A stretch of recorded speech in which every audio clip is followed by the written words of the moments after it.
আজকের এই বিশেষ বিশ্লেষণে আপনাদের স্বাগত। আজ আমরা মহাবিশ্বের এমন কিছু অদ্ভুত জায়গা নিয়ে কথা বলবো যেখানে আমাদের চেনা জানা পদার্থবিজ্ঞানের সব নিয়মকানুন একেবারে ভেঙে পড়ে।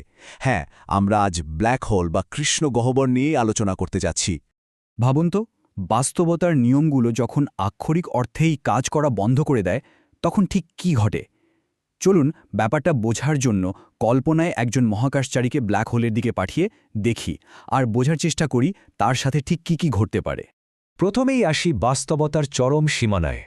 আমরা জানি মহাশূন্য বা স্পেস টাইম কোনো ফাঁকা জায়গা নয়, এটা অনেকটা চাদরের মতো যা ভারী বস্তুর কারণে বেঁকে যায়। সাধারণ গ্রহ নক্ষত্র এই চাদরের সামান্য একটু গর্ত তৈরি করে ঠিকই, কিন্তু একটা ব্ল্যাক হোল এটা স্পেস টাইমের বুননে এমন একটা চরম ফাটল তৈরি করে যেখান থেকে কোনো কিছুর পক্ষেই আর ফেরা সম্ভব হয় না। এবার চলুন দেখি সময়ের মায়া বা ইলিউশন নিয়ে। আমাদের সেই কাল্পনিক যাত্রী যখন ব্ল্যাক হোলের কাছাকাছি পৌঁছাবেন তখনই ঘটবে প্রথম বড় ধাক্কাটা। মহাকর্ষীয় সময় প্রসারণ বা গ্র্যাভিটেশনাল টাইম ডাইলিউশন প্রমাণ করে যে সময় আসলে সবার জন্য সমানভাবে চলে না।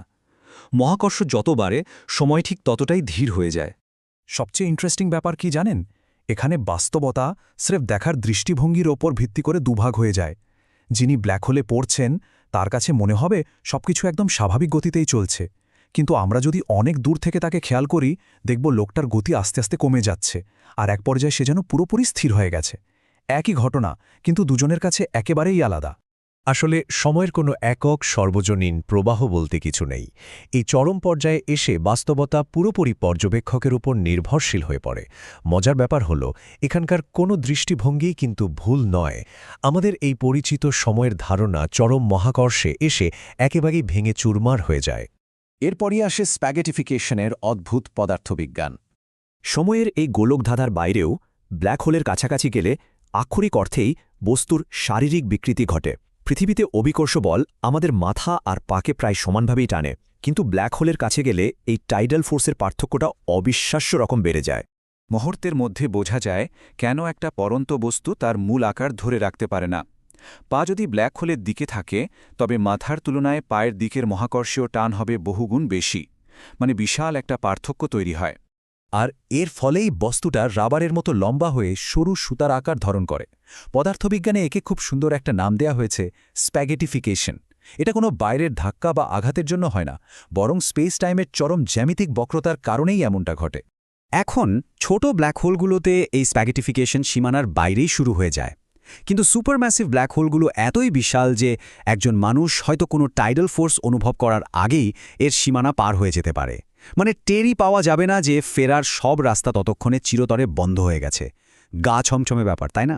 এবার আসি ইভেন্ট হরাইজন অতিক্রম করার কথায়। এই ইভেন্ট হোরাইজন বা চূড়ান্ত সীমানা পার হওয়া মানে কিন্তু কোনো ইটের দেয়ালে ধাক্কা খাওয়া নয়, বরং এটা স্পেস টাইমের এমন একটা অবস্থা যেখানে ভবিষ্যতের একটাই মাত্র দিক খোলা থাকে, আর তা হল ব্ল্যাক হোলের আরও গভীরের দিকে তলিয়ে যাওয়া। একবার এই অদৃশ্য রেখা পার হলে আর কোনোভাবেই ফেরা সম্ভব নয়। মহাবিশ্বের সবচেয়ে দ্রুতগামী আলো এখান থেকে পালাতে পারে না। বাইরে থেকে দেখলে মনে হবে ওই পরন্ত মানুষটা যেন চিরকালের জন্য সীমানায় আটকে আছে, আস্তে আস্তে ম্লান হয়ে যাচ্ছে। কিন্তু এর ভেতরের আসল ঘটনা বাইরের মহাবিশ্ব থেকে চিরতরে ঢাকা পড়ে যায়। আর এখান থেকেই জন্ম নেয় বিখ্যাত ইনফরমেশন প্যারাডক্স। তথ্য বা ডেটা চিরতরে লুকিয়ে পড়ার এই বিষয়টা বিজ্ঞানীদের রীতিমতো পাগল করে দেয়। কোয়ান্টাম মেকানিক্স বলে মহাবিশ্বের কোনো তথ্য কখনোই পুরোপুরি হারিয়ে যেতে পারে না, কিন্তু ব্ল্যাক হোল তো মনে হচ্ছে সবকিছু গিলে খেয়ে তথ্য একেবারে মুছেই ফেলছে। তাহলে তথ্যগুলো যাচ্ছে কোথায়? সবচেয়ে বড় চমকটা আসে হকিং রেডিয়েশনের ধারণায়। যদি ব্ল্যাক হোল সত্যি সত্যি বিকিরণ নির্গত করে, ধীরে ধীরে ভর হারায় এবং একসময় পুরোপুরি উধেও যায়, তবে এর ভেতরে ঢুকে যাওয়া তথ্যের কি হবে? এটা পদার্থবিজ্ঞানীর ইতিহাসে অন্যতম বড় একটা হেয়ালি। এই প্যারাডক্সটা আসলে আমাদের পরিচিত বাস্তবতার জন্যই একটা বিশাল স্ট্রেস টেস্ট। বিজ্ঞানীদের ভাবতে বাধ্য করে, তথ্য কি আসলেই ধ্বংস হয়ে যায়, নাকি পদার্থবিজ্ঞানের নিয়মগুলোয় আমরা এখনও পুরোটা বুঝে উঠতে পারিনি। কেউ ভাবেন তথ্য হয়তো বিকিরণের সাথে এলোমেলোভাবে বেরিয়ে আসে, আবার কারো মতে এটা ইভেন্ট হরাইজনের গায়ে হোলোগ্রামের মতো সেটে থাকে। সবশেষে চলুন একেবারে গভীরে, সিঙ্গুলারিটির ভেতরে। জেনারেল রিলেটিভিটি অনুযায়ী ব্ল্যাক হোলের ভেতরে সবকিছু ধসে পড়ে এমন একটা বিন্দুতে পরিণত হয় যার ঘনত্ব অসীম কিন্তু আয়তন শূন্য। ভাবা যায় এখানেই আমাদের জানা পদার্থবিজ্ঞানের সব নিয়মকানুন পুরোপুরি অর্থহীন হয়ে পড়ে। যেহেতু কোয়ান্টাম মেকানিক্স আর রিলেটিভিটি এখানে এসে একমত হতে পারে না, তাই বিজ্ঞানীরা অদ্ভুত সব সম্ভাবনার কথা ভাবেন। এটা কি অজানা কোনো কোয়ান্টাম জোন, নাকি মহাবিশ্বের অন্য কোনো প্রান্তে যাওয়ার শর্টকাট বা ওয়ার্ম হোল, নাকি এমন একটা জায়গা যেখানে স্থান বা অবস্থান বলতে আর কিছুই অবশিষ্ট থাকে না? ব্যাপারটা এমনও হতে পারে যে ব্ল্যাক হোলের ভেতরে স্পেস বা টাইমের ধারণাই আসলে খাটে না। এগুলো হয়তো স্রেফ আমাদের এই বাইরের দুনিয়ার নিয়ম।